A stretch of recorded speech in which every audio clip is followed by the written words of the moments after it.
If you haven't heard, there has been a huge surge in buyer demand over the course of this last year. And at the same time that was happening, there's been a decrease in the number of available homes. And all of this has contributed to price run-ups across the Austin metro.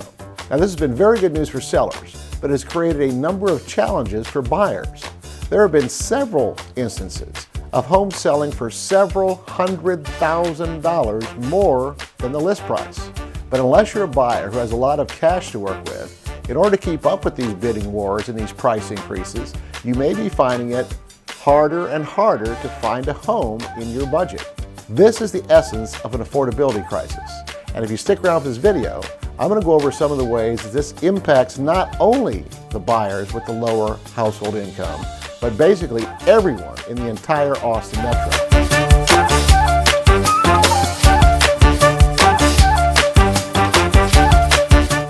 Let's start by talking about what affordable housing actually is. The National Low Income Housing Coalition publishes an annual report that shows the housing wage that a person would need to earn to afford a two-bedroom rental unit in a specific metro area. The most recent report shows that in Austin, that housing wage is about $21 an hour, which works out to about $44,000 a year or $3,700 a month. Now, the standard math for a rental application is the renter needs at least 3 times the monthly rent in gross income, which means that someone making this housing wage would qualify for a $1,200 a month rent payment. And if you're looking for a 2-bedroom rental anywhere in the city of Austin for $1,200, you're going to be looking for a long, long time. And you're certainly not going to be buying a $600,000 house. In other words, the affordability crisis in Austin is a lot worse than this housing wage indicates. Now, there have been attempts to address this. The way it normally works in a new development, whether it be a community of single-family homes or a condo building, a certain percentage of those units are going to be allocated as affordable housing units. And using the numbers from earlier, if someone were to make more than that housing wage, or in this case, $45,000 or more, they would, number one, not be able to afford the house, and also would not qualify for any kind of subsidies. Now, on the other side of this, if you have enough income to actually qualify to buy a house in the Austin area, you may not think that this is really a problem at all. I mean, after all, that's why they invented gated communities and exclusive neighborhoods and exclusive subdivisions. Basically, everyone who lives in that same area has about the same income and about the same financial status. Because if they couldn't afford to live there, they couldn't buy a house there. Now, as a homeowner, this may provide a certain degree of security. Outside of any kind of HOA restrictions, you know that since everybody in your neighborhood has about the same income and about the same financial status, that they're probably going to maintain their houses about the same way you do. By doing that, they protect the equity of everybody in the community. But let's take a look at a recent development and see how this kind of thinking may not be the most ideal in the long term. Lakeway is an exclusive community because the median prices of homes are substantially higher than they are in other parts of the Austin metro. It's also somewhat isolated because there are no major interstates that connect Lakeway to the city of Austin, and there's virtually no public transportation that serves the area. Recently, there was a proposal before the Lakeway City Council to allocate a parcel of land along FM 620 to build worker housing. Now, the idea behind this is to provide housing alternatives to people who work in the area but who could not afford to live in the area. This includes everyone from retail and restaurant employees to school teachers to police and firefighters. Now, even though these types of professions provide essential services, and no community could realistically exist without them, those types of jobs don't pay enough to be able to afford $1 million home. There are examples of people who work in Lakeway who might have to drive 45 minutes to an hour one way every day to get back and forth to work. Now, the Lakeway City Council rejected this proposal because the thinking is that increased housing density would cause too much congestion along an already busy section of FM 620. Of course, another reason for rejecting it was that if sometime in the future a business were to develop that land, the tax revenue from a business would be substantially higher than if these were affordable housing units.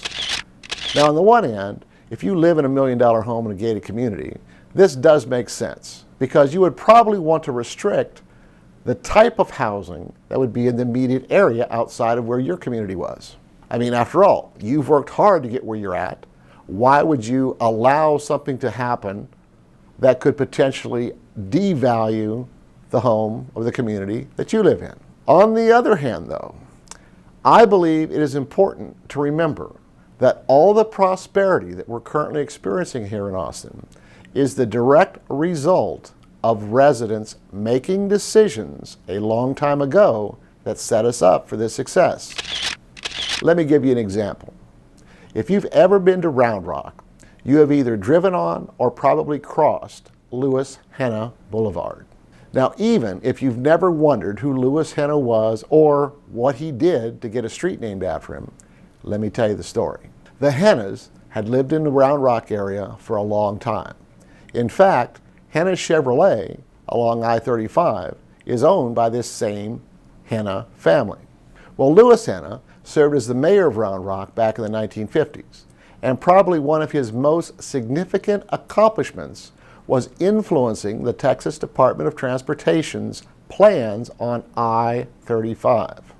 You see, back in those days, Taylor, Texas was much more prosperous than Round Rock, and the original plan was to route Interstate 35 from Austin up through Taylor.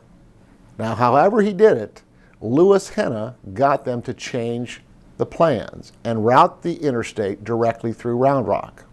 Just for a moment, consider how different Round Rock would look today if it didn't have that major interstate running directly through it. And just like the residents of Lakeway, today, the residents of Round Rock back then didn't want it because of the noise, the congestion, and all the other negative aspects of having an interstate there. But everything that's happened since and all the wealth that has been created in the Round Rock area is a direct result of this decision. Let me give an example of another recent event that highlights why we might want to consider adjusting how we think about this affordable housing crisis. A student coalition from local universities, including UT and St. Edwards, made a presentation to the Austin City Council. The issue that they were presenting was that because of the housing boom that Austin has gone through, it is becoming increasingly difficult for students to find affordable rental housing close to the university so they can pursue their degrees. The City of Austin's response? That's not our problem. They told the students to go back to the universities and ask the universities to build more student housing. Now remember, this is the same city council that has spent millions of dollars on hotels to house the homeless, yet they don't have the time, the resources, or the interest in addressing this very real concern by the students in the city. Here's a thought for you. What if someone like Michael Dell couldn't afford to rent in the city of Austin when he went to UT, so he wound up going to Texas Tech or A&M? How much revenue would the Austin Metro have missed out on if Dell Computer Corporation had been founded in Lubbock or College Station? Now, I don't proclaim to have the answers. My intention is simply to get you thinking about different ways of looking at this. There is about a 100% chance that people are going to continue to move to Austin. And there is also about a 100% chance that home values are going to continue to increase. What happens after this boom? What does the next stage look like? If we don't start thinking about this now, I think we put all of our futures at risk.